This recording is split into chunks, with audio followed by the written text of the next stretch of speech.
Baik, selamat datang di kuliah jaringan komputer. Kali ini kita akan membahas tentang routing ya. Spesifiknya sebenarnya tentang static routing. Tapi di awal kita akan membahas terlebih dahulu tentang mekanisme routing ya. Kenapa materi ini penting? Karena materi inilah jadi awal kita bisa berkomunikasi dengan orang jauh gitu ya. Jadi dengan nggak cuma satu daerah kita aja gitu, tapi juga bisa kita berkomunikasi dengan di luar jaringan kita gitu ya. Oke. Untuk outline-nya ya. Jadi yang akan kita bahas pada pertemuan kali ini adalah kita pertama adalah memahami routing dulu ya. Peroutean atau bahasa Indonesia adalah peroutean. Lalu kita mengenali atau kita membahas terkait dengan perangkatnya ya, perangkat yang melakukan routingnya adalah router ya. Mungkin teman-teman juga di sini sudah familiar ya dengan istilah router. Lalu kita akan membahas tentang bagaimana sih cara atau mekanismenya dari routing itu ya. Setelah itu baru kita akan bahas di static routing secara spesifik, lalu juga ada pengantar dynamic routing. Insya Allah secara detailnya akan dibahas di pekan depan ya, atau di pertemuan selanjutnya. Oke, bismillah, kita fokus lagi ya, mumpung masih pagi-pagi, masih segar, kita fokus lagi ya. Bismillah. Oke. Sebelumnya masih ingat ya, ini adalah layer OSI ya. Di sini dari mulai fisikal ya, masuk dua intisari dari setiap layernya gitu ya. Dari mulai layer fisikal, data link, network, transport, session, presentation, dan application. Ya, khusus untuk pertemuan ini, ya kita akan membahas routing itu adanya di layer network. Ya, nah fungsi dari layer network adalah ya memindahkan paket.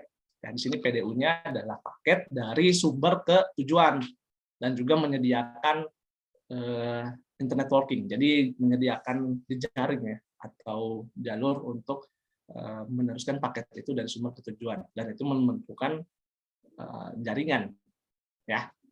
Oke, yang lainnya nggak kita bahas ya, kita spesifik di jaringan atau di layer network. Oke, sebelumnya kita sama-sama dulu pahami ya secara definisi routing itu apa ya. Routing merupakan atau routing ya bahasa Indonesianya bahasa Indonesianya peroutean. Secara paling mudahnya menyebutkannya routing gitu ya. Routing merupakan proses di mana suatu router memforward paket ke jaringan yang dituju ya. Berarti istilah forward itu kan kita meneruskan ya. Kita jadi router ini seperti perantara ya. Ada perangkat yang berperan sebagai sumber informasi, sumber paket ya. Sumber data itu dihasilkan misalnya. Nah, lalu disalurkan ke tujuan melalui perangkat perantaranya router. Itu untuk misalnya kasusnya sederhana ya, misalnya satu komputer dengan komputer lain, routernya juga cuma satu misalnya. Tapi kalau misalnya konsepnya udah sangat luas, jaringannya sudah sangat luas, ini nanti akan melibatkan banyak router gitu ya. Jadi nanti bisa jadi router satu ini jadi apa ya? Jadi sumbernya juga gitu untuk di router 2, tujuannya router 2 atau router 3 dan seterusnya. Jadi ini nanti akan diteruskan ke masing-masing router lah ya. Nah, suatu router dia bisa membuat keputusan ya. Dia tentu punya mekanisme atau algoritma bagaimana dia seharusnya bekerja. Nah, dia dalam menentukan jaringan yang dia tuju ya, ada beberapa kriteria gitu. Ya, tapi yang pasti adalah dia akan memilihkan jalur berdasarkan IP address yang dituju oleh paket tersebut.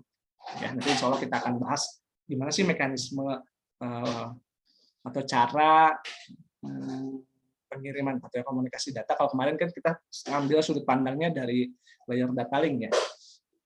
Jadi data link dan fisikal. Nah sekarang kita mengambil dari layer yang lebih atasnya, layer network.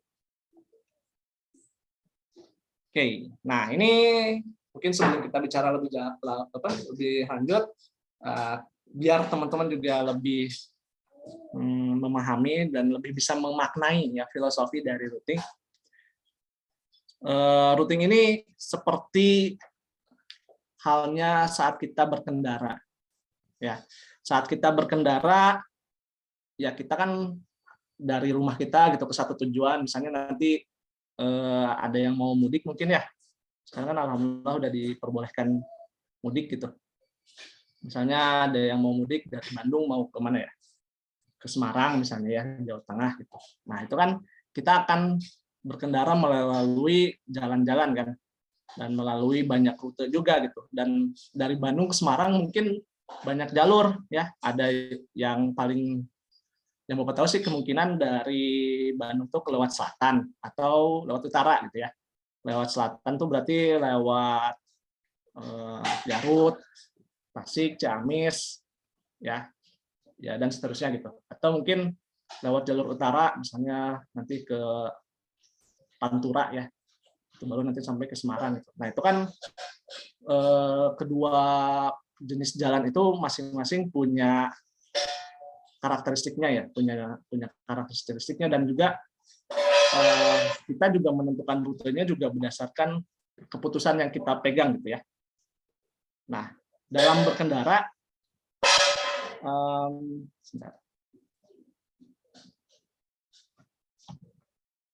nah dalam berkendara kita kan banyak atribut-atribut ya yang di jalan yang menentukan arahnya gitu. Kita nggak tahu ini mau rutenya kemana aja gitu ya. Bisa paling mudahnya kan kita lewat Google Maps ya kalau sekarang gitu. Kita lihat Google Maps diarahinnya kemana, ke kanan, ke kiri, lurus, gimana gitu ya. Tapi juga ada atribut jalan ya. Apa sih namanya, kayak itu namanya rambu ya, rambu lalu lintas. Nah itu yang mengarahkan rute kita ya. Misalnya hati-hati ada lampu merah berarti disuruh stop dulu ya, lihat. Itu berarti mengatur jangan sampai terjadi tabrakan. Kalau di podcast gitu ya, menghindari collision-nya. Terus juga pemilihan ya, rambu-rambu ini kan menentukan rute ya, nggak boleh belok kanan berarti bolehnya lurus atau belok kiri misalnya, atau dilarang stop berarti harus terus ya.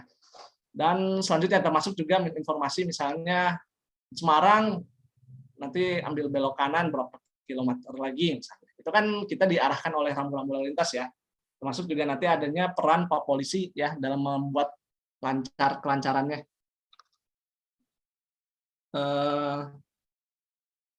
Sehingga nantinya kita bisa lebih nyaman gitu dalam berkendara sampai ke tujuan gitu. Nah itu adalah fungsi ya, kita analogikan gitu proses komunikasi gitu ya, sampai akhirnya nanti kita ke Semarang gitu. Itu adalah kita analogikan proses komunikasi dari pengirim ke penerima gitu ya. Dalam komunikasi data gitu, kita mengirimkan sekarang gitu ya, kita informasi gitu. Realnya kan seperti yang sudah disebutkan sebelumnya bahwa akan dipecah-pecah ya, kita kan akan analoginya di masing-masing layer itu nantinya paket ini diarahin ke jalur yang mana, ke router yang mana gitu. Tapi tetap ada controlling di sana, ada flow controlnya. Nah di situ salah satu untuk menentukan arahnya kemana ya, yang menentukan paket itu sebaiknya lewat mana, itu adalah fungsinya ada di router ya. Dan router dia tentu punya mekanisme ya. Nah, dia tentu akan berpikir gitu, ini memilihkan jalur yang mana yang terbaik tentunya. Nah, dalam memilih jalurnya itu ada beberapa ya, biasanya sih dibagi 3 ya. Ada static, ada dynamic, ada default misalnya. Tapi itu pengantar dulu, di pertemuan ini mungkin kita akan bahas di static aja sama sedikit di default ya.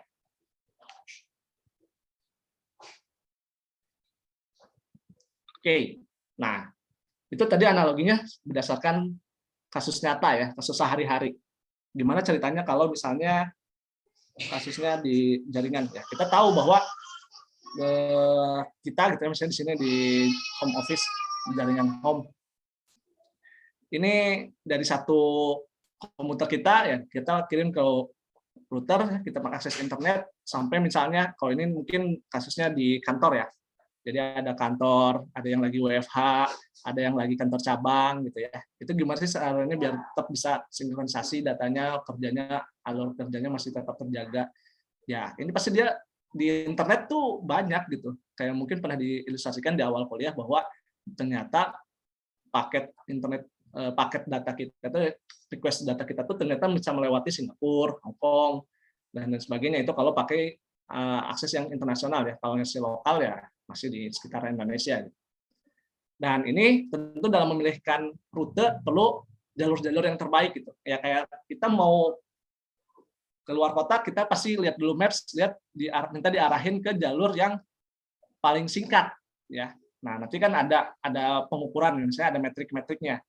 Misalnya dari sisi jarak ya. Oh ini jaraknya jauh jangan dipilih misalnya. Atau dari sisi biayanya, misalnya oh ini lewat tol harus bayar, hindari aja, oh, misalnya gitu ya. Atau mungkin dari sisi kelancarannya, oh lewat sini macet, hindari. Nah itu berarti ada ini ya, ada logikanya yang harus diputuskan sehingga nantinya kita mendapatkan jalur terbaik.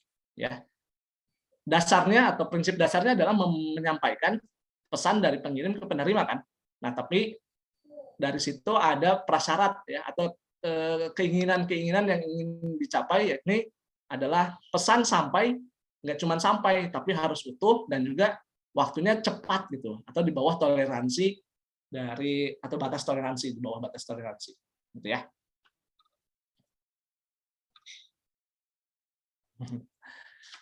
Oke, next kita bahas. Nah, tadi kita udah bahas di routing ya. Semoga teman-teman udah mulai paham terkait dengan routing dan juga filosofi kenapa kita melakukan routing gitu ya.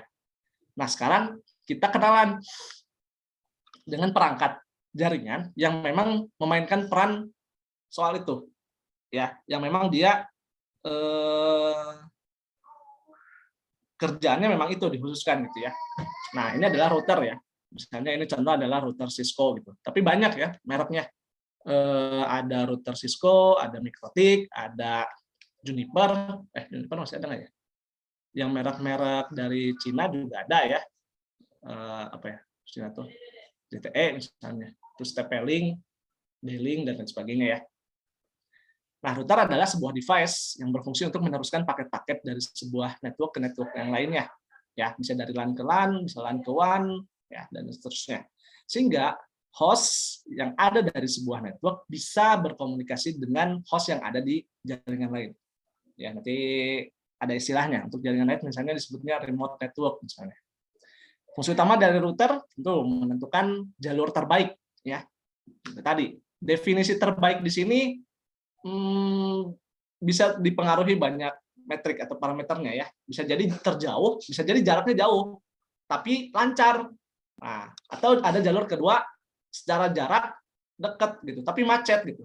Mending milih yang mana? Nah, itu tadi ada apa ya? Kalau di yang kerasa yang kayak gitu tuh pas nanti kita pemilihan di dynamic ya. Oke. Router memiliki sebuah paket data biasanya diteruskan dari satu router ke router lainnya melalui jaringan yang membentuk internet network atau hingga mencapai node tujuan ya. Itu selanjutnya router memiliki tabel routing di mana semua informasi tentang alamat jaringan yang terhubung ya. Jadi kalau masih ingat materi tentang MACDIS tentang graph ya di bab di chapter graph teman-teman dulu kan menentukan ya sirkuit ataupun misalnya lintasan. Nah, itu kan ada lewat mana aja, berapa hop, berapa kali dia melompat, atau dia menuju ke simpul apa aja. Nah, itu nanti tersimpan di tabel routing. Ya. Nah, intinya adalah sebuah router, itu adalah dia menghubungkan ya, kedua atau lebih gitu dari jalur data, dari jaringan yang berbeda. Jadi kalau misalnya nanti ada paket yang masuk ya dari salah satu jalur data itu nanti router akan baca informasinya ini tujuannya kemana gitu sampai akhirnya didapat tujuan akhirnya. Jadi setiap kali dia nerima dia akan baca gitu. Oh ini tujuannya pertama dia apakah benar ini paketnya tujuannya ke saya. Kalau misalnya benar baru dia periksa. Setelah diperiksa ini tujuannya mau kemana nih? Apakah cuma ke saya doang terakhirnya di saya atau misalnya harus diteruskan lagi ke router yang lain misalnya, atau ke perangkat yang lain. Nah, itu baru dia akan teruskan. Oke, ini adalah router ya. Terus kita kenalan juga sama komponen-komponen router ya. Jadi sebenarnya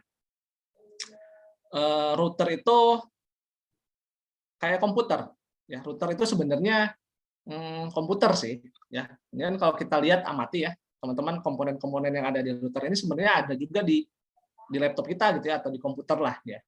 Jadi sebenarnya router itu memang komputer ya, tapi memang dia perannya khusus gitu. Jadi dia walaupun memang punya komponen-komponen ini gitu ya, tapi dia tidak didesain untuk misalnya melakukan pekerjaan seperti halnya komputasi yang kita lakukan di komputer ya, kayak di laptop gitu, mengerjakan pekerjaan di Word gitu, menghitung kata, Excel dan lain sebagainya, enggak ya. Tapi dia memang fungsi khusus adalah untuk ya ini, untuk meneruskan atau memilihkan jalur yang terbaik. Makanya kalau misalnya teman-teman teman-teman tertarik gitu ya, mengembangkan atau misalnya gini, riset ya, kalau beli komputer router itu kan lumayan ya secara harga gitu. Kalau yang mereknya kredibel itu kayak Cisco, itu ordernya jutaan ya, bahkan mungkin yang benar-benar kelas enterprise itu bisa ratusan juta. Misalnya mahal gitu, ya udah download aja iOS-nya atau sistem operasinya, terus install di komputer kita gitu. Nanti misalnya pakai virtual machine gitu ya, pakai virtual machine, nanti kita install misalnya router OS gitu ya, punyanya Mikrotik, kita install di VMware atau VirtualBox, itu kita assign di virtual machine, nanti dia bisa menjalankan fungsi sebagai router gitu. Itu salah satu implementasinya ya. Ya, jadi ya kalau kita bahas dari masing-masing komponen ya, mungkin teman-teman juga udah familiar dengan komponen ini dan udah paham juga ya, atau mungkin sudah dibahas lebih detail di mata kuliah lain, khususnya di sistem operasi. Ya, seperti CPU atau Central Processing Unit, dia memang tugasnya adalah instruksi-instruksi atas setiap proses yang masuk, proses, thread, dan lain sebagainya. Lalu ada RAM, ya, dia menyimpan instruksi-instruksi dan data yang dibutuhkan saat dieksekusi oleh CPU. Ya, maka antara CPU dan memori pasti akan ada related-nya dalam melakukan pemrosesan. Ya, RAM di sini dia akan secara spesifik menyimpan running configuration file. Jadi saat kita melakukan konfigurasi ke router, ya kita input IP, kita ngasih routing protokol, kita apalagi ya, kita ganti nama device-nya, itu nanti akan di-save di RAM untuk misalnya pada saat sedang dikonfigurasi ya. Nanti untuk saat mau dimatiin harus ada mekanisme lanjutan sih untuk menyimpan agar konfigurasinya nggak hilang. Nah, terus nanti dia menyimpan routing table, ARP, address resolution protocol, cache, dan paket buffer. Ya, selanjutnya ada ROM. Ya, ini dia menyimpan instruksi-instruksi untuk bootstrap. Ya, jadi saat booting di awal itu dia akan ada mekanisme namanya POS, cuman Bapak lupa panjangannya apa, intinya untuk pada saat di awal ya. Lalu flash memory, ya yang non volatile yang digunakan untuk menyimpan sistem operasi. Nah, ini data masih ada ketika di router atau dimatikan. Jadi misalnya kita udah konfigurasi panjang gitu ya. Terus udah capek, udah matiin aja ya laptop sama routernya, kita matiin. Besoknya kita mau pakai lagi, yang kemarin kita konfigurasi kok nggak ada. Kok nggak ya, kayak router itu nggak ada hasil kita konfigurasi gitu. Ya karena memang dia kemarin masih kita simpan di RAM gitu. Begitu dimatikan ya udah kereset, hilang konfigurasinya. Nah, agar bisa ke save itu nanti kita pakai komen, kalau nggak salah write memory gitu ya, WR mem misalnya kalau di CLI bisa. Itu nanti dia akan simpan di di flash-nya. Ya. Terus ada NVRAM, menyimpan startup configuration file, lalu ada sistem operasinya pakai iOS untuk yang Cisco ya. Kalau Mikrotik dia router OS namanya. Kalau yang lain ada Huawei, dia juga punya apa ya namanya, Huawei itu lupa. Tapi dia juga routernya punya router OS. Dia punya OS-nya sendiri gitu ya si Huawei itu. Nah, jadi setiap vendor tuh punya operating system sendiri untuk perangkat routernya gitu. Dan ini jadinya dasar kenapa munculnya teknologi software defined network ya, karena setiap perangkat itu apa ya, kayak punya proprietary masing-masing gitu ya, punya apa ya istilahnya, yang nggak bebas gitu. Kita sebagai network engineer itu nggak bisa bebas. Kita jadi kalau misalnya kita ikutan sertifikasi, ya itu sebenarnya kita banyak hafal dengan settingan di routernya gitu ya, atau yang kita jadinya menguasai dari fitur-fitur dari satu merek, yang saya Cisco bikin CCNA, ya udah kita jadinya paham tentang dasar setting di merek Cisco gitu. Nanti Mikrotik punya lagi MTCNA, Juniper ada lagi, Huawei ada lagi sertifikasinya. Ya apa ya istilahnya, di zaman yang penuh keberagaman kayak gini ya kayak gitu jadinya menyulitkan gitu. Maka muncullah nanti ada software defined network di mana ya perangkatnya sih kosongan gitu ya, nggak diinstal apa-apa, kita yang install nanti, terus juga mekanisme atau logika kerjanya kita ya sendiri yang menentukan, ya istilahnya programmable device lah nanti. Nah itu nanti kalau yang tertarik itu jadi sebenarnya udah bukan teknologi baru sih, dari tahun berapa ya, 2000 awal 2010-an gitu udah mulai ini gitu. Jadi jaringan pun udah bisa diprogram lah ya. Itu maksudnya itu bukan lagi masa depan, itu udah agak lumayan ya. Oke. Oke, selanjutnya adalah tentang routing ya. Routing tentu tadi kita review lagi bahwa routing merupakan proses pemilihan jalur ya yang dilakukan agar data yang dikirimkan dari pengirim sampai ke penerima ya melalui dengan jalur-jalur terpilih. Jalur-jalur ini yang nantinya akan ditentukan oleh router. Nah, router nanti akan menyimpan hasil informasi dia memilih jalurnya kemana aja, itu akan disimpan dalam routing table ya. Nah, untuk jenisnya secara umum ada 3 sebenarnya. Ini baru tertulis 2, ada static routing, ada dynamic routing. Satu lagi default gitu ya. Tapi memang nggak umum sih default routing, karena yang memang biasa dipakai static routing dan dynamic. Masing-masing punya keunggulan dan kelemahannya tergantung kebutuhan ya. Nah, jadi nggak bisa dibilang juga static routing ini jelek gitu dan dynamic routing itu dia mengoptimalkannya. Bisa juga sih dibilang kayak gitu. Tapi maksudnya static routing pun sekarang masih beberapa digunakan ya. Nggak 100% ditinggalkan. Jadi memang benar-benar sesuai kebutuhan aja. Oke, nanti kita bahas kenapa penggunaan static routing masih digunakan sampai saat ini. Lalu untuk pertemuan selanjutnya mungkin kita bahas, tapi sedikit lah kita akan bahas sedikit untuk dynamic routing. Ya.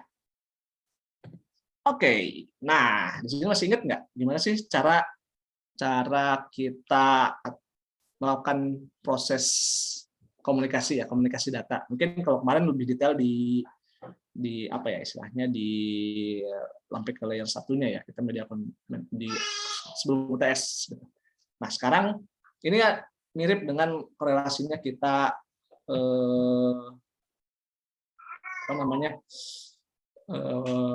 konsep layer ya, konsep layering di OSI ya, seperti halnya kita ini ada punya laptop 0 sama laptop 1 ya. Nah, mana masing-masing tentu beda jaringan ya. Ini sederhana, masih ada satu router aja. Jadi yang satu adalah jaringan di 192.168.10.0. Yang sebelah kanan adalah 192.168.50.0 ya. Jadi ada 2 jaringan di mana ya ini kalau kemarin kita bahas tentang broadcast domain ya broadcastnya cuma ada di jaringan ini aja, yang sini nggak akan dapat gitu. Nah ceritanya ini dari laptop 0 mau kirim ke laptop 1 ya, apapun lah, misalnya mau kirim file atau mau kirim gambar, video, apapun. Pokoknya adalah proses transfer data dari laptop 0 ke laptop 1 ya.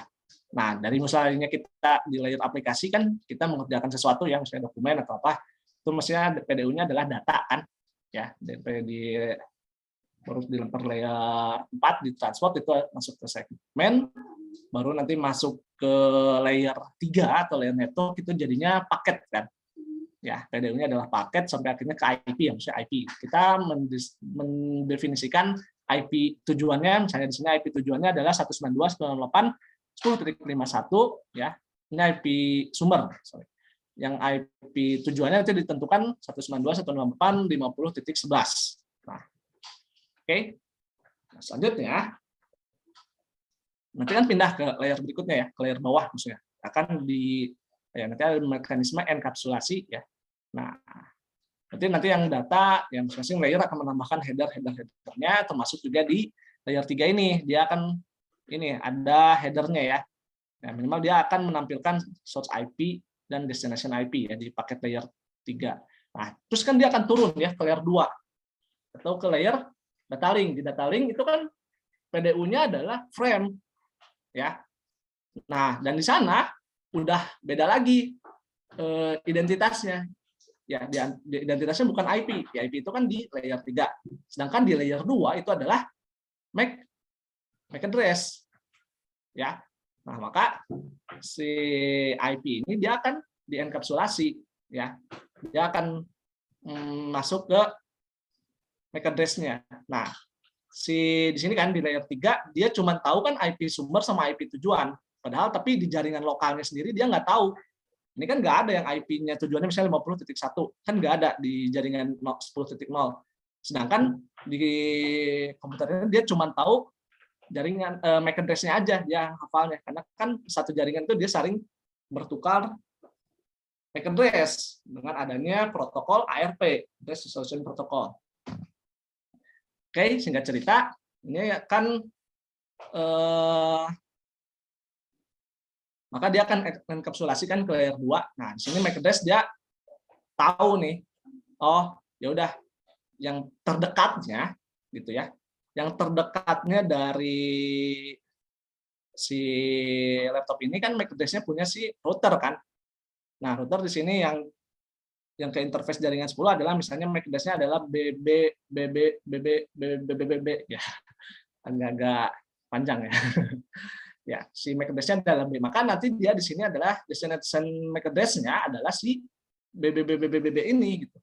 Ya, dari sini dikirimkan. Nanti maka di switch ini dia akan dia melihat, ya, frame-nya. Oh, ini punyanya MAC address, ini tujuannya adalah MAC address BB atau MAC address punya filter lah, ya, cara gampangnya. Yang si BBB itu, oh sumbernya dari MAC address laptop 0, MAC address A, oh ini ada di semua terdaftar di database saya, maka akan saya teruskan, ya, switch ini. Nah, dia akan teruskan kan di sini, maka paket yang asalnya dari sini, ya, frame sekarang. Frame ke sini, setelah sini diamati kan tujuannya kemana, oh ke sini, maka hanya akan diarahkan ke sini gitu. Karena dalam satu jaringan kan mungkin lebih banyak lagi perangkat yang terhubung, yang lain nggak akan dapat, cuman si router aja, karena memang tujuannya spesifik di MAC address BBB ini. Oke. Ya, sekarang kita beralih sudut pandangnya ke router ini. Di router, nah setelah dia tahu tujuannya ke dia, ya, dia terima frame nih. Oh, tujuannya ke saya nih, karena dari MAC address-nya BBB ini. Nah, karena udah tahu punya dia, akhirnya dia bukalah amplopnya, ya. Kalau kita yang definisinya kan gitu, ada amplop gitu, kita terima emang tujuannya buat kita apa, ya, isi pesannya dia bukalah gitu. Oh, ternyata pesannya adalah teruskan paket ini ke misalnya IP 192.168.50.11. Oh, saya tahu itu. Maksudnya dia tahu paketnya karena memang router kan tahu IP gitu, ya. Memang dia layer network. Maka dia akan memberikan setelah itu dia akan jalurnya lewat yang ini nih, interface-nya adalah gigabit 001. Nah, dia akan meneruskan ke interface yang ini, ya, dari yang asalnya gigabit 000, dia akan meneruskan ke interface yang outnya adalah 001. Oke. Nah, sambil dia nanti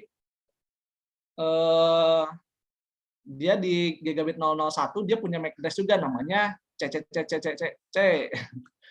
Pusing, ya. Nah, si CCC ini nanti dia balik lagi ke dia enkapsulasi lagi, ya, nambahin header lagi, frame header, bahwa tujuannya adalah MAC address si DDDD ini, karena switch ini dia nggak kenal IP, ya, dia kenalnya adalah frame atau MAC address. Maka begitu dia kirimkan ke switch ini, sumbernya dari mana? Oh, dari si router. Oh, si CCCCC katanya.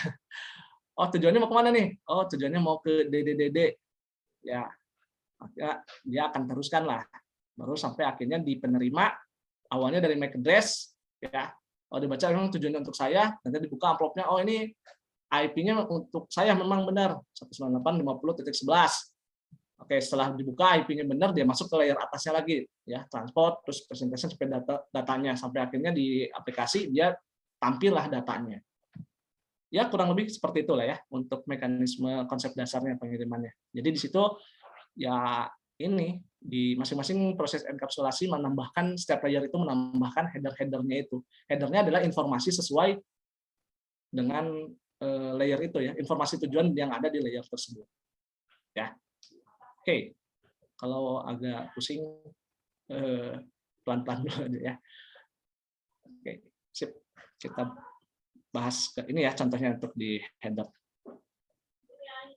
Oke, kita next ke bahasan selanjutnya. Ya, jadi sekarang masuk ke gimana sih router dia melakukan atau dia pola pikirnya router gitu ya. Misalnya dalam keputusan routing, nah begitu dia menerima paket ya di satu interface, dia akan mencari routing table yang cocok lah ya. Dia kan pasti akan terus mengupdate routing table. Nanti kita bahas gimana sih caranya bikin routing table, insya Allah. Nah, terus setelah dia lihat routing table dia ya, database-nya dia, routing table-nya kayak gimana, nanti kalau udah match, misalnya apakah dicek IP address-nya sesuai dengan subnet, ya. Kalau misalnya dia reconnected, dalam artian si kabelnya nyolok tuh ke si router gitu ya, secara sederhana. Ya, kalau ya berarti cek ARP, berarti dia lihat ke arah MAC address-nya, ya.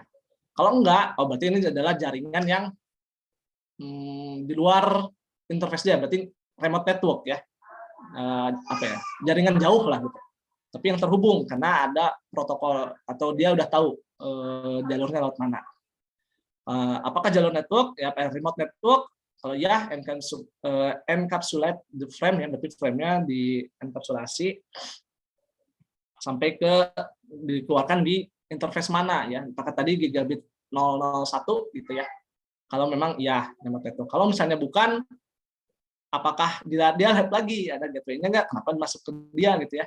Kalau misalnya ya udah balik lagi tunjukkan. Berarti itu masuknya ke default routing-nya ya, atau default gateway-nya, masukin ke default gateway. Tapi kalau misalnya enggak juga ya udah drop aja paketnya, berarti paket nyasar mungkin. Gitu ya. Ya mirip-mirip lah kalau kita filosofinya kayak di kurir gitu ya. Kan kurir juga ada banyak-banyak level ya, misalnya dari stage di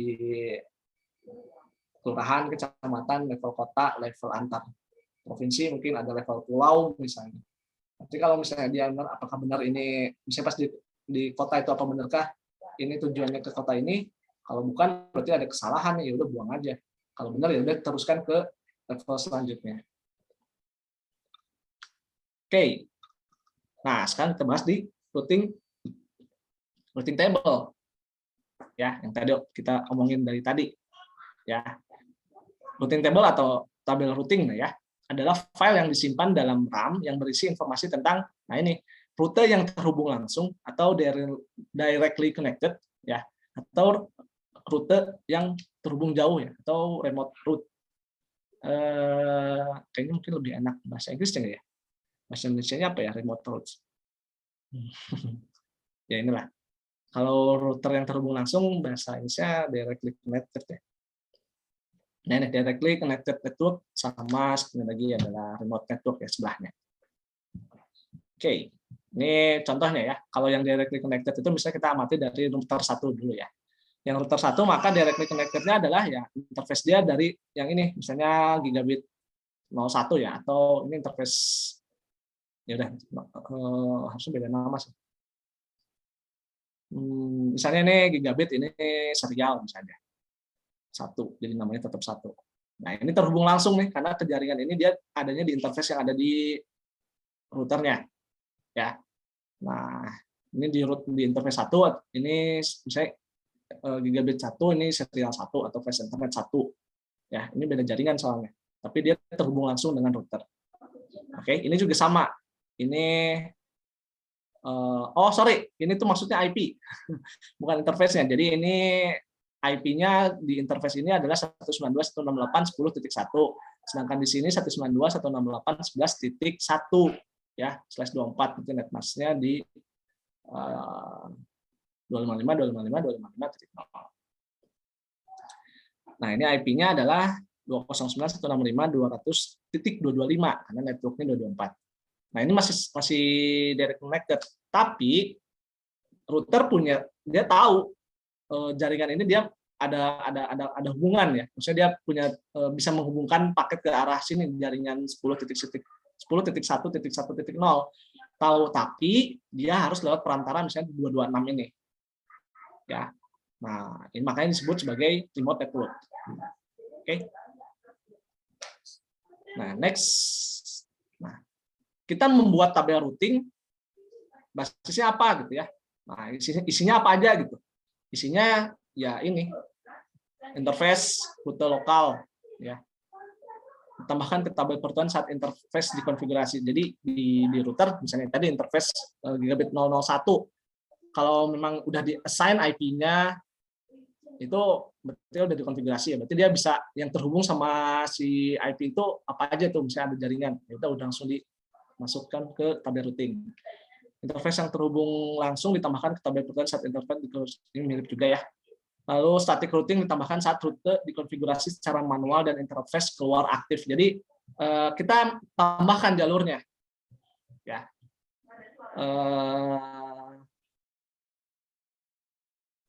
Lalu ini dinamik.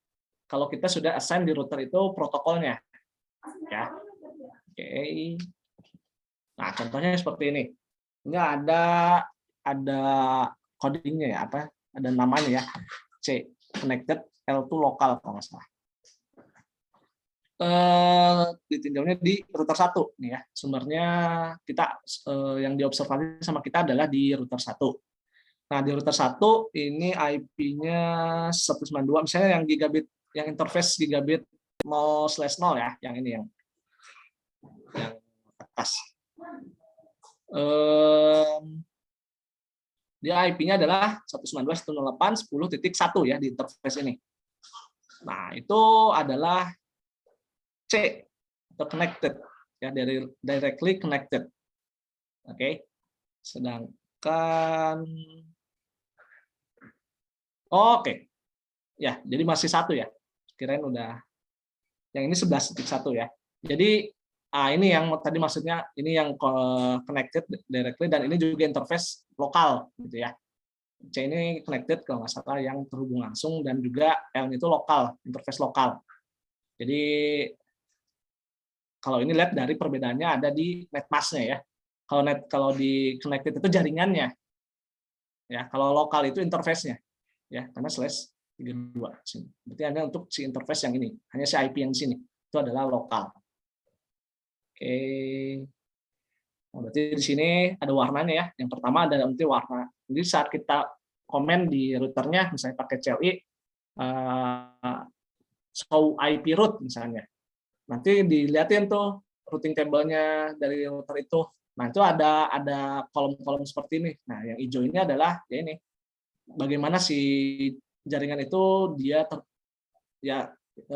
korelasinya dengan si router gitu ya. Apakah connected, apakah lokal atau dinamis, kita ada protokol routing dan lain sebagainya, atau statis misalnya S. Lalu identify the destination network and how it's connect. Berarti adalah ya ini networknya yang mana, terus gimana caranya dia terhubung. Oh, ini misalnya directly connected atau misalnya nanti remote network via apa, jalur apa. Terus yang apa nih warnanya? Kenapa ya nih? Warna jingga gitu. Ya kurang lebih itulah ya. Nah, ini adalah interface-nya yang mana? Ya. Satu tentang ini. Ini adalah tentang kita bahas di yang directly connected dan lokal. Next-nya adalah ini yang ini tadi yang Bapak bilang show IP route. Ini di filter lagi begin gateway. Berarti dilihat yang gateway-nya. Nah, ini ada sama ya ini masih sama. Ini lebih lengkap aja. Masih di router 1, lebih lengkapnya yang ini ya. Berarti di sini jaringan pertama yang kuning atau jingga ini lah. Apa ini warnanya, warna nude gitu ya atau apa. Terus ini yang lebih agak-agak gelap gitu ya. Ini yang interface yang 01 dan ini jaringannya di 11.0. Berarti di sini IP-nya 11.1. Ya, ini juga sama directly connected. Dan dia juga directly connected di yang serial ya. Serial 00 IP-nya 225. Ini directly connected dan lokal ya, sama. Nah, ini maksudnya tadi ada codingnya. L tuh lokal, C connected, S static, R tuh udah ada pakai protokol dinamik ya, RIP nanti insya Allah kita bahas, M mobile, B BGP. Jadi ini jenis protokolnya aja. Protokolnya ada yang OSPF, ada yang RIP, GRP dan lain sebagainya. Contohnya ini untuk yang dynamic ya. Ini misalnya 10.1. Oke, ini ya yang jaringan ini kan dari router 1 dia remote ya, maksudnya ke remote network. Nah, maka di sini identifikasinya adalah dia terhubung ke jaringan 10 ke jaringan ini ya di atas 10.1.1.0/24. Dia terhubung ke sana. Kenapa? Karena udah diinstalkan protokol dynamic routing EIGRP. Ya.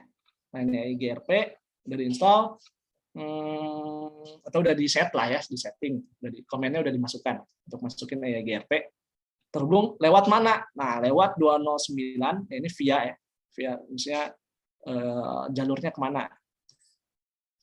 209.165.200.226, berarti yang ini nih via jalur ini, ya. Karena kesini dia lewat sini, jadi jalur ini bisa dikenali karena ada hubungan di sini dan sudah didaftarkan lah ke tabel routing. Ini tabel routingnya untuk yang dynamic. Oke, nah sama ini tadi identifikasinya ya. Ini tadi yang jenisnya. Terus ini tujuannya kemana jaringannya ini. Terus ini administrative distance ya, tingkat kepercayaannya ya. Jadi ini nanti kalau nggak salah makin besar apa makin kecil ya, lupa. Boleh nanti dicari ya di internet. AD ini administrative distance ini levelnya lebih, jadi kan ada level kepercayaan ya, kita mau memilih jalur yang kanan atau yang kiri. Nah, masing-masing jaringan itu dia punya administrative distance. Bapak lupa apakah nilai lebih besar itu lebih dipercaya atau makin kecil makin dipercaya. Nanti search aja ya, cari di internet. Terus yang selanjutnya identify the metric to reach the remote network ya. Oke, selanjutnya hop-nya berapa? Next hop ya, berarti apa ya? Hop itu kan jadi maksudnya kayak kalau teman-teman masih ingat ada bentar lagi nggak pakai pen, jadi gambarnya agak mungkin agak ini. Saya ini ada batu gitu. Kalau masih ingat main apa nonton Benteng Takeshi gitu ya, kalau masih kejamanan kan ada yang peserta yang di sini akan melewati air ini isinya danau gitu ya. Terus dia harus ngeloncatin batu, dia memilih banyak batu gitu. Di sini ada batu-batu gitu ya, ada yang palsu, ada yang benar gitu. Nah, terus dia kan loncat-loncat ya. Pertama mungkin milih ke sini. Setelah itu dia akan milih lagi batu yang mana gitu. Oh, ternyata dia hop ke sini. Nah, ini satu hop nih. Loncat lagi ke sini. Oh, berarti satu hop lagi. Berarti dari yang satu ke misalnya ini yang satu, ini ketiga. Nah, berarti ada 2 kali hop. Nah, ini berarti next hop-nya yang mana? Yang ini. Maka yang ini adalah yang ini ya. Identifies the amount of elapsed time, kemungkinan 5. Ini maaf ya, kayaknya 5 di bawah detik sih harusnya ya. Milian. Lalu outgoing interface-nya, nah ini interface-nya lewat serial 001. Ya. Oke. Ya, sampai sini bisa dipahami. Ada yang mau ditanyain dulu mungkin kalau Bapak terlalu cepat. Izin bertanya, Pak. Boleh, gimana? Level Itu kan tadi kalau misalnya di cara kerja apa namanya, cara kerja routingnya sendiri kan ada MAC address ya Pak ya? Oh, kalau routing nggak ada MAC address. Kalau router nggak ada MAC address, dia IP.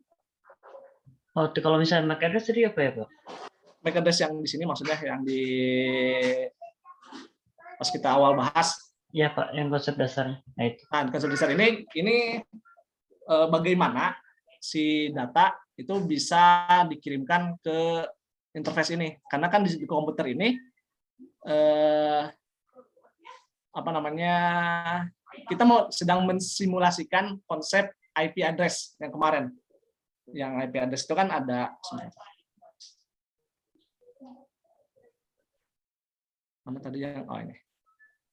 Nah, ini kan saat kita bekerja di layar aplikasi ya. Maksudnya apapun yang tampil di muka orangnya itu adanya di level aplikasi ya. Misalnya teman-teman bikin email, sekarang kita Zoom atau PowerPoint, itu levelnya di layernya aplikasi. Terus nanti kan saat kita mau pengirimkan dia ada ini ya, ada proses formatnya. Misalnya dikompres datanya, atau misalnya file gambar apa sih, JPG, PNG, atau seterusnya ya, dan lain sebagainya tergantung dengan apa yang kita hasilkan, PDF kah misalnya. Terus nanti sessionnya kan. Nah itu kan kita bekerja di sini, terus nanti kita ingin mengirimkan dari sumber ke penerima. Nah itu kan akan bergerak ke bawah kalau dari pengirim ya. Maka data itu biar bisa bergerak ke sisi penerima, dia akan bergerak ke bawah. Oke, di presentasinya ini apa formatnya, sessionnya dibikin, terus di sini dia bikin mekanisme ini ya, kualitas, penjagaan kualitasnya, dari mulai misalnya kalau ada error dia benerin, atau misalnya flow-nya dibagus-bagusin dari sisi data ya. Lalu dari si network, nah di layer network dia hubungannya dengan IP tadi, IP aja ya. IP tujuannya kemana, dari sumbernya yang ini, IP-nya juga identitasnya adalah IP. Nah, pada satu layer data link, identitasnya ini untuk jaringan yang lokalnya. Ya, setiap device itu punya MAC address. Boleh dicek di HP teman-teman sambil buka setting ya. Coba aja buka sekarang, buka setting. Bentar, kalau di Bapak, di mana ya? Di about phone.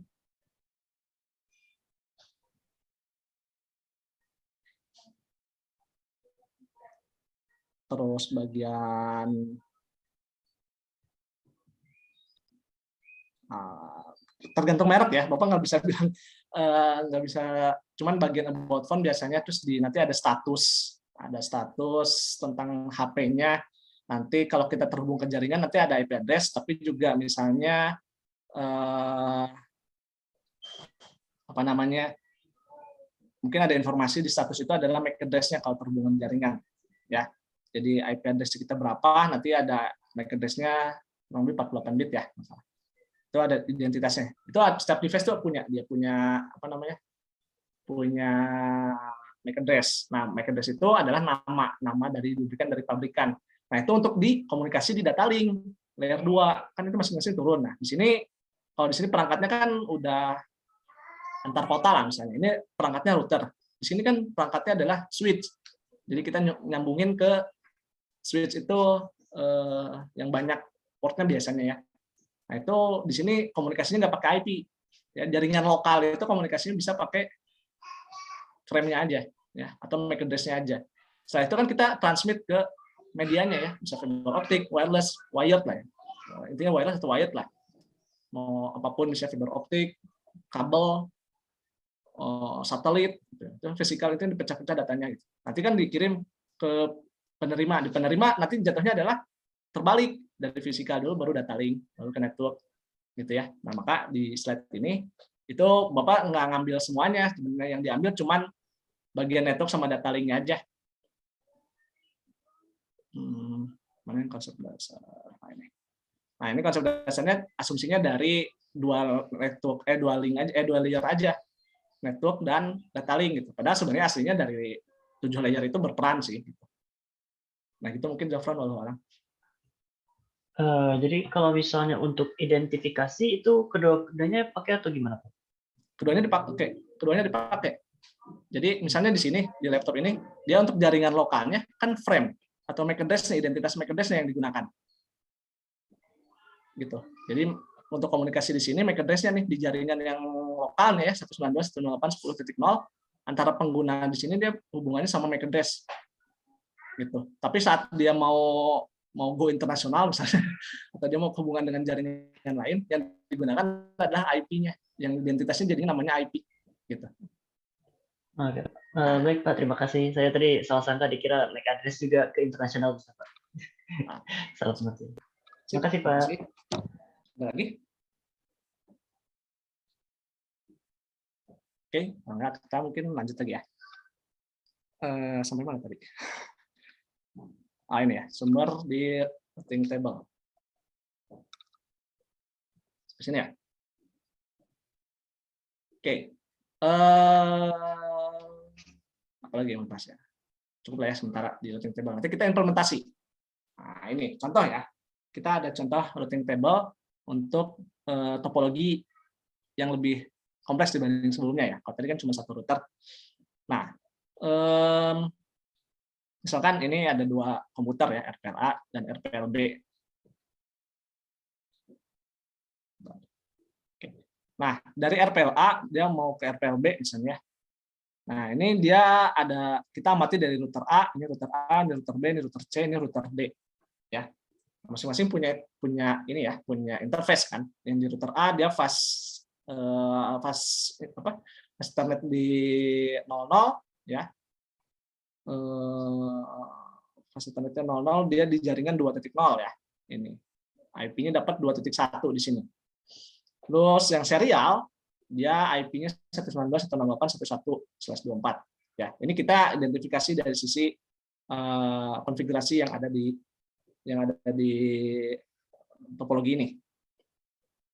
Oke, router A berarti dia punya dua tangan lah ya.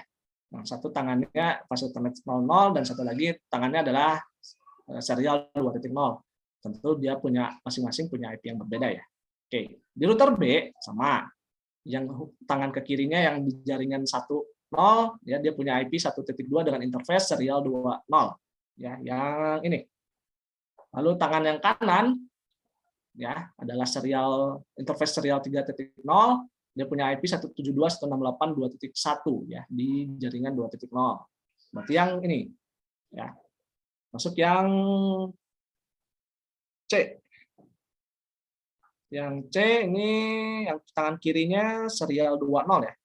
Serial 20 172.168.2.2/24 yang tangan kanannya serial 30 10.0 10.10.10.10.1/24 ya. Nah, router D ini ini kayaknya salah ya, salah tabelnya. Punten. Ini gimana coret ya?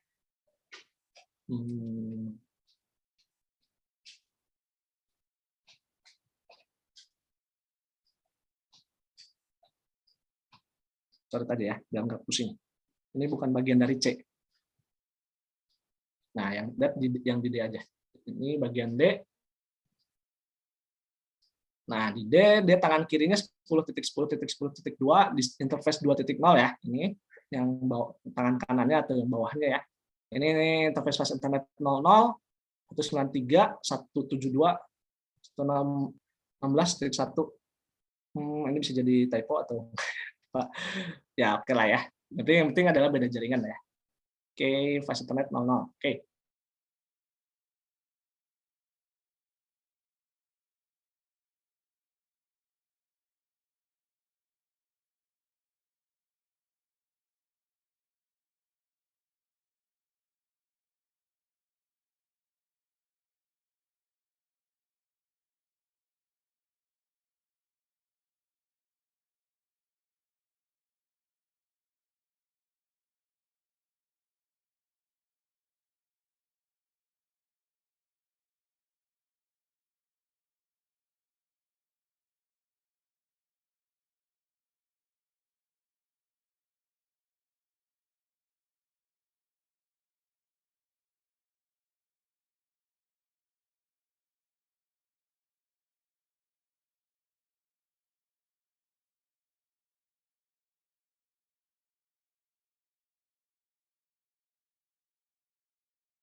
Halo, Assalamualaikum. Waalaikumsalam. Oke, maafkan tadi ada gangguan. Oke, kita lanjut lagi ya. Sebentar.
Halo, Assalamualaikum. Waalaikumsalam. Oke, mohon maaf sekali lagi, kayaknya sinyalnya naik turun di rumah. Oke, semoga tidak mengurangi antusias teman-teman. Sebentar, siap lagi. Semoga masih tetap semangat, ya. Tadi nanggung bahasan kita.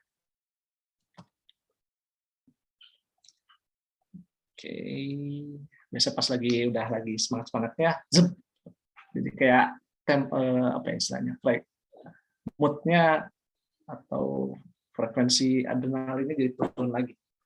Oke, semoga masih fokus, masih bisa melanjutkan. Karena tadi sebelumnya yang sampai di teman-teman sampai mana ya? Pas sampai ini ya, ini belum ya? Yang baru sampai kita mempelajari di ininya apa? IP address dan interface-nya ya. Sampai sini masuk kalau ini. Halo? Iya, Pak. Oke.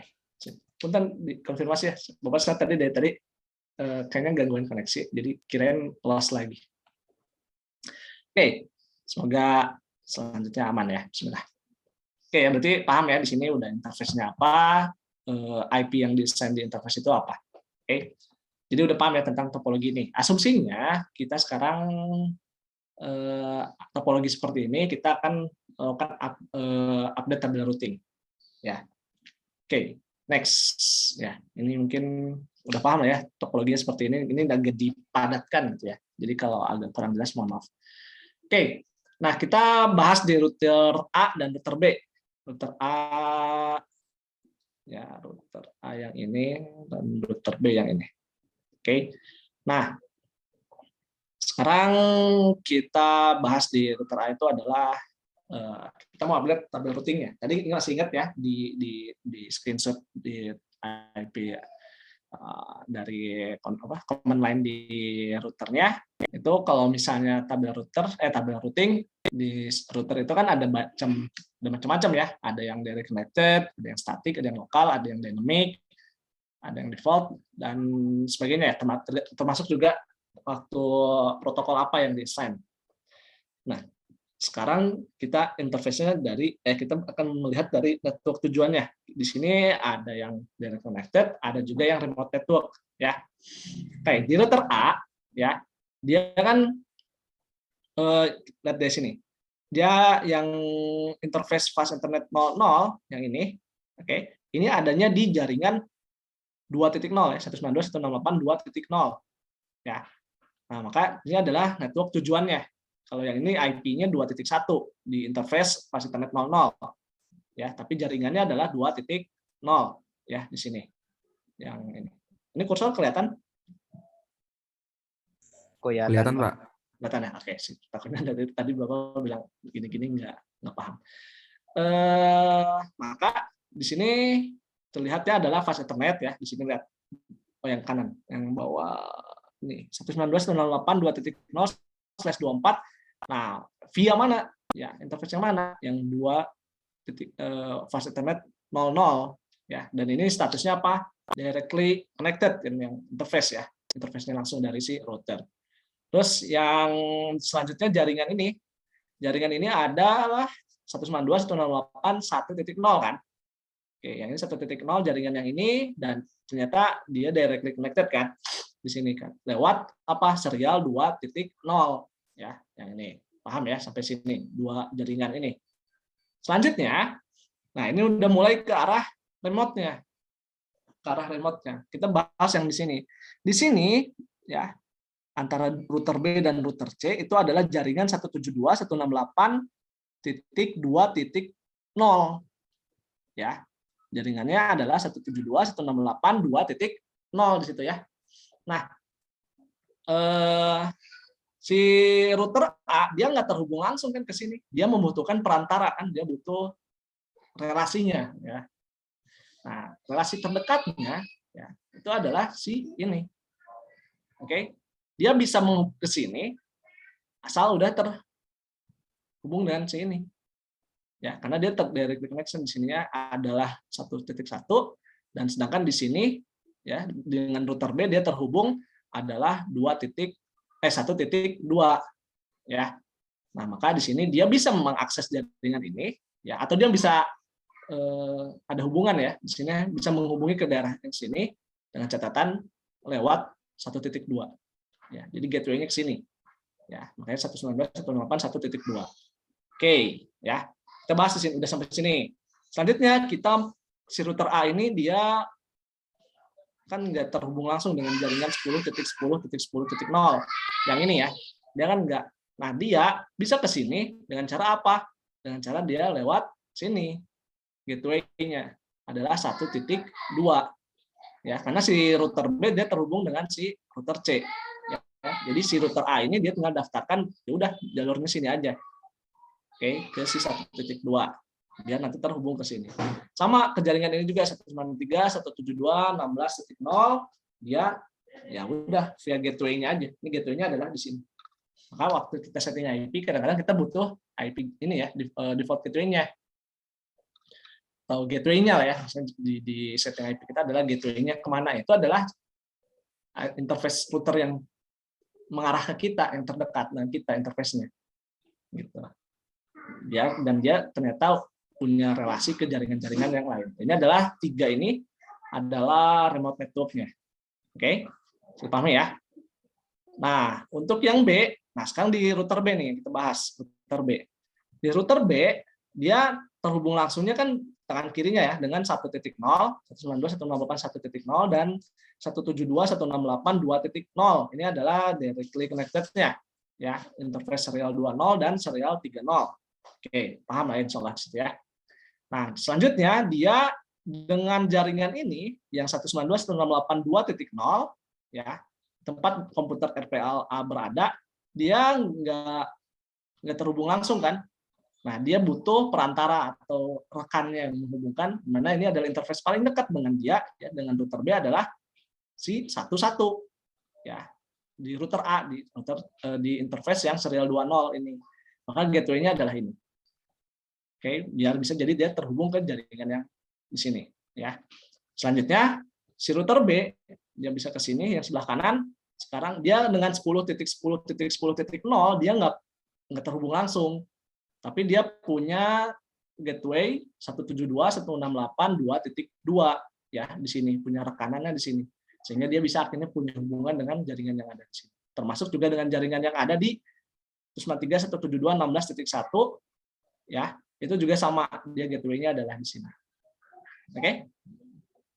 Nah, dalam menentukan gateway ini sangat krusial ya. Jadi teman-teman harus paham itu untuk ya, ini nanti pas mendaftarkan untuk starting kan kita untuk routing statik kita perlu mendaftarkan masing-masing network yang ada di topologinya.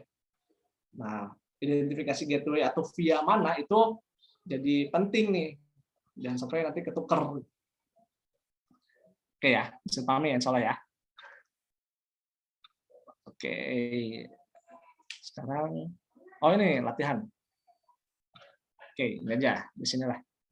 Dari router D mau ke B, dia via mana? Interface-nya yang mana? Yang 10.1. Nah ini ya, yang 10.10.10.1 ya, yang ini. Kalau dengan jaringan 192.168.2.0 dengan yang ini? Sama. Sama ya. Oke, itu bisa dipahami ya. Jadi yang ini diisi aja lah ya, bisa sendiri lah ya, insya Allah. Ini latihannya. Oke, kita lanjut lagi ya. Oke, nah, itu tadi tentang routing dan cara meroutingnya ya. Dan termasuk juga tadi kita udah singgung tentang routing table ya. Selanjutnya kita bahas di static routing. Nih. Nah, static routing merupakan proses pemilihan jalur yang dilakukan secara manual ya. Biasanya oleh administrator jaringan atau network administrator atau ya pokoknya yang tugasnya memang pengelolaan jaringan gitu ya di sana. Dalam static routing ya dipilih jika dalam jaringan tersebut terdapat satu atau lebih gateway yang terhubung pada jaringan tersebut. Biasanya dipakai pada jumlah network yang sedikit. Ya jelas, bayangkan nggak kalau teman-teman kan kita akan mendaftarkan masing-masing jaringan ya yang akan dalam satu topologi lah misalnya. Kalau yang tadi di sini ada masih enak nih, ada 1, 2, 3, 4, 5 ya, cuma ada 5 network.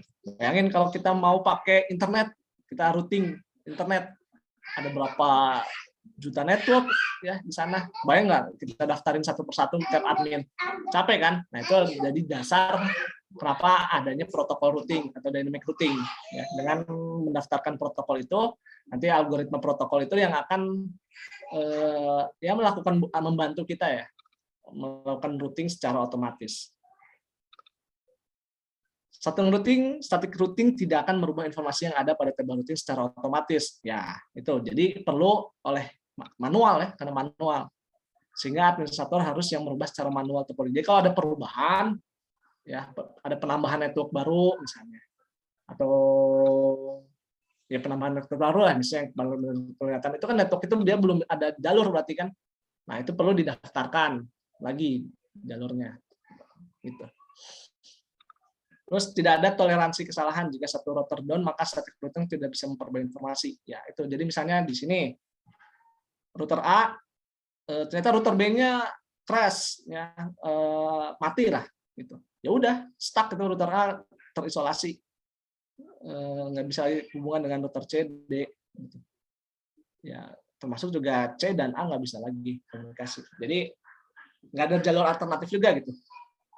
Kalau misalnya pasang lagi ada redundansi, tambah lagi router di sini, jadi ada jalur lain gitu, itu masih mungkin ya, karena didaftarinnya 2 gitu. Tapi kalau cuma kayak gini skenario-nya ya udah, kalau mati satu ya wassalam. Ya.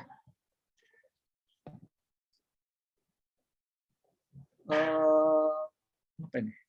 Rusak ya stopnya. Kayaknya nih. Oke, langsung ke sini aja. Jadi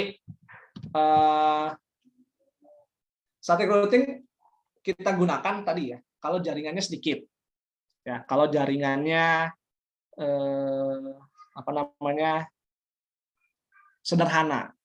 Ya, untuk jaringan masih satu lab atau misalnya satu gedung yang memang nggak terlalu banyak, itu kita bisa gunakan static routing.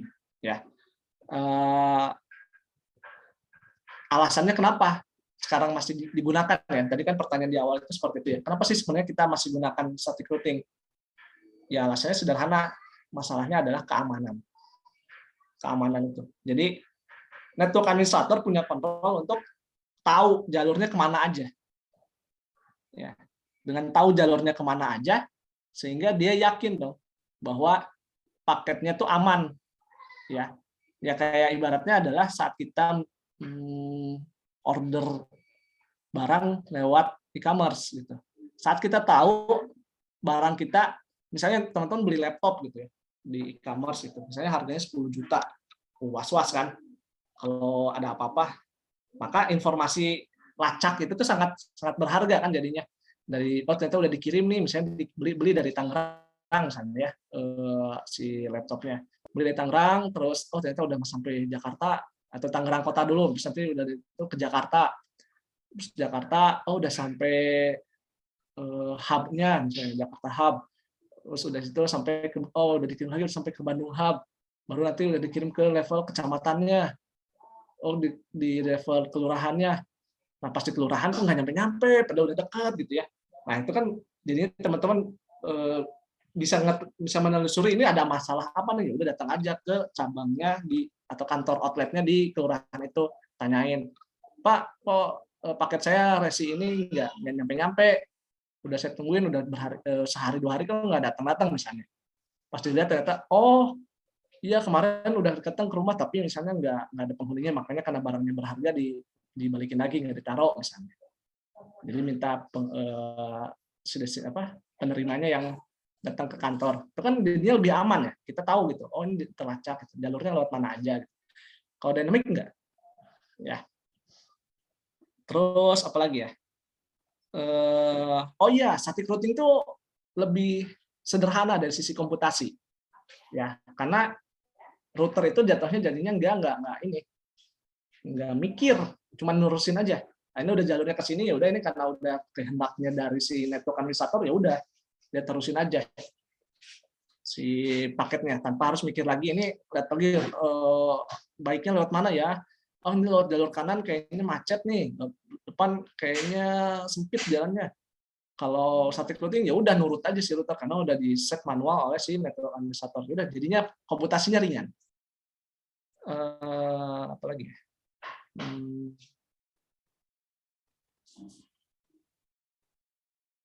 Satu keamanan udah ya tadi. Jadi kita juga jadinya selain tahu kemana, itu juga nanti nggak memungkinkan jalurnya jadinya itu aja gitu, nggak memungkinkan untuk jalurnya pindah-pindah gitu, yang mana bisa jadi nggak kita ketahui atau nggak kita kenal. Ya itu salah satu keunggulannya. Kelemahannya ya itu tadi yang paling kelihatan lah. Kalau jaringan gede, ya jaringannya besar gitu, mau kita setting satu-satu, ya berat ya kalau itu. Kalau misalnya berat, ya berat lah kalau kita mau mendaftarkan setting untuk 1000 jaringan gitu. Wah, berat itu. Karena masing-masing harus didaftarkan, itu ada sih komennya. IP root, daftarin lagi mana komennya. Nah, ini. IP root, network ID-nya ya. Terus tujuan dari netmask-nya, jadi network tujuannya, terus tujuannya, netmasknya ya, 255 misalnya di kelas apa. Lalu tujuannya, IP tujuannya, terus jalurnya lewat mana, via mana ya tadi ya, gateway-nya. Itu lumayan, daftarin satu-satu. Ya, kalau masih 5 kayaknya masih bisa lah. Kalau 1000 mau di copy juga capek ngetiknya ya. Nah, itulah jadi alasan kenapa adanya dynamic routing lah. Di sini minimal teman-teman paham salah satu alasannya. Dynamic routing adalah optimasi gitu. Jadi di sini adalah untuk pemilihan jalur secara otomatis ya dari router yang bersangkutan. Jadi kita install atau kita set protokol routing di satu router. Ya itu nanti akan mudah dia update, dan itu update routing yang tadi yang kita bahas tadi itu otomatis dia. Dia kalau ada penambahan atau pengurangan jaringan, update tabel routingnya dia otomatis.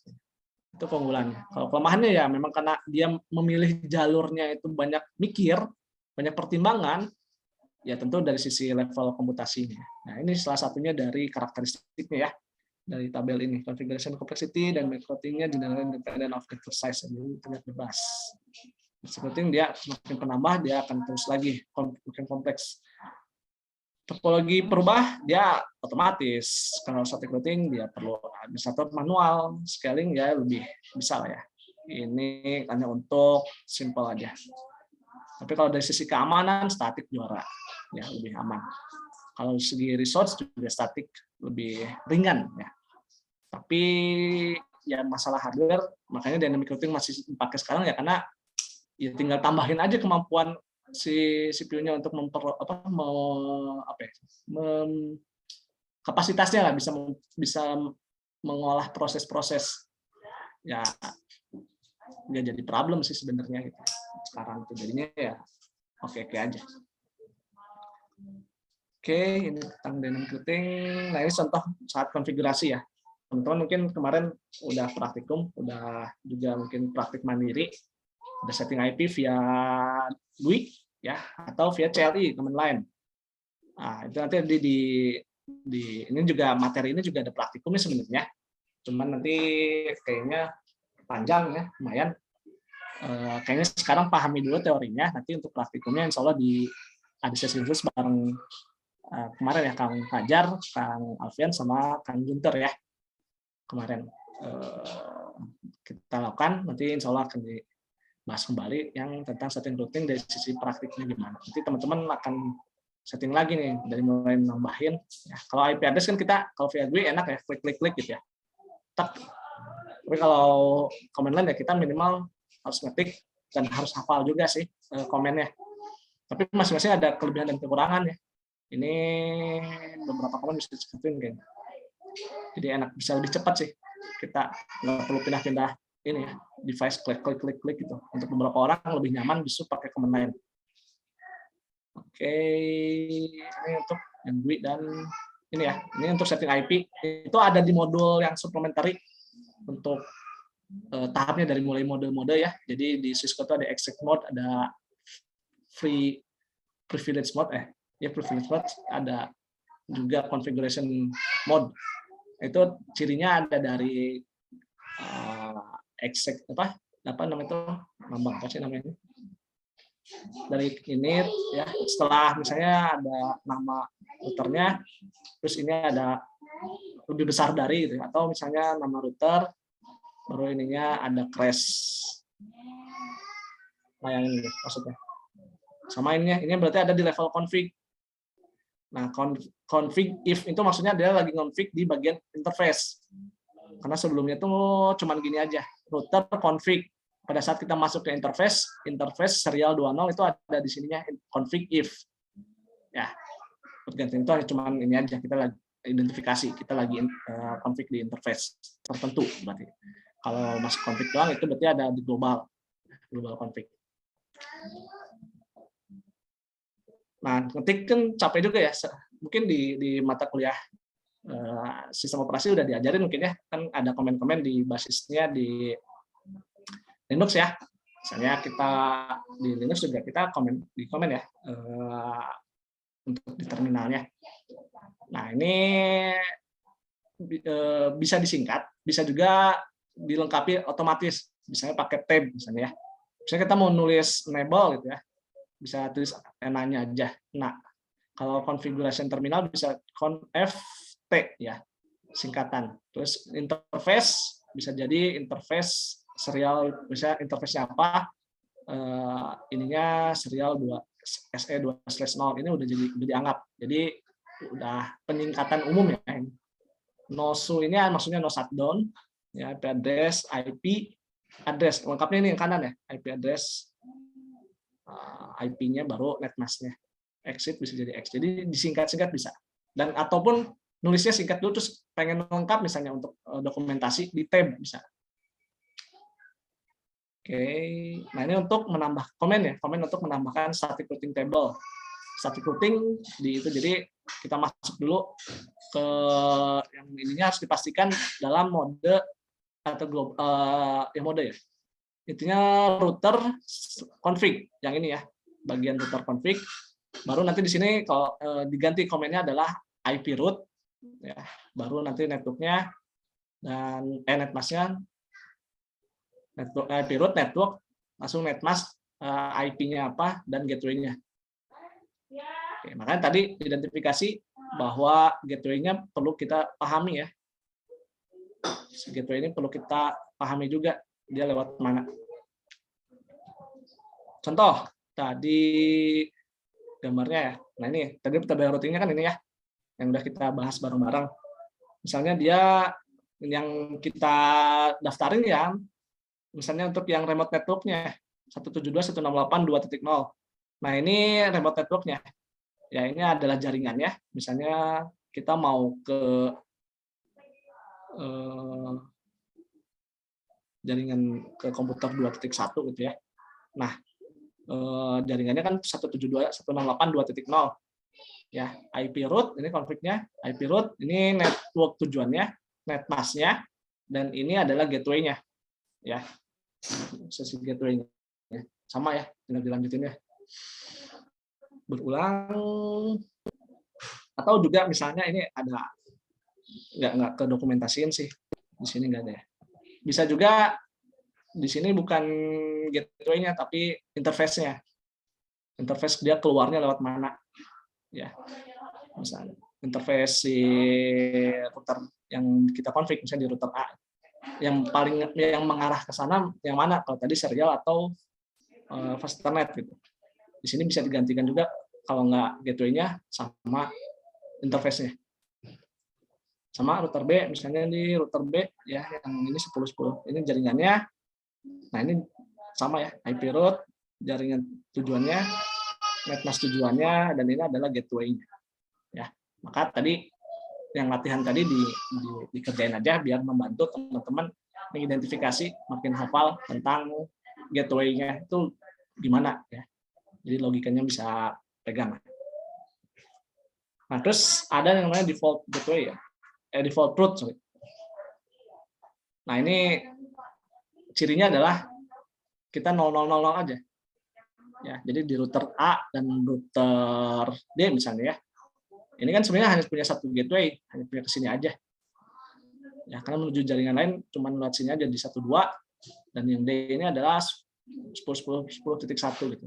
Ini bisa kita tuliskan ya udah IP root 000000. Jadi ini maksudnya 00 sini adalah exit interface dan ini adalah next hop interface. Jadi dibikin 0 aja semua. Udah nanti ngarah ke sana, default route-nya lewat sini. Sudah selesai untuk materinya. Mungkin sampai sini ada yang mau mau didiskusikan lagi?